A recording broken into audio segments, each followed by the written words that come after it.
Hello mga guys! Kamusta kayong lahat dyan? Ang dahon na ito mga guys ay pampaswerte sa mga negosyo, sa mga business. Kung may business kayo mga guys, maglagay kayo nito. May tindahan kayo, ilagay nyo sa tindahan nito guys, magsabit kayo. Tapos pwede rin ito ilagay sa wallet. Ang tawag dito sa dahon na ito guys ay as is. Pwede rin ito panlinis sa kaldero mga guys. Pag maitim na yung mga kaldero niyo, pwede itong gamitin ninyo sa mga kawali. Yon.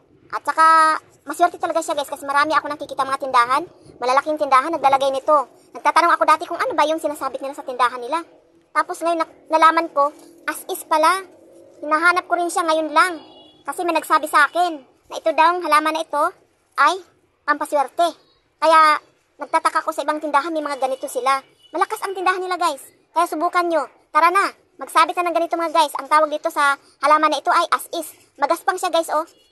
Ayan oh, pwede siyang panlinis sa mga kaldero, mga kawali. Yun na muna guys, ang isi-share ko sa inyo ngayon. Maraming salamat. Bye-bye!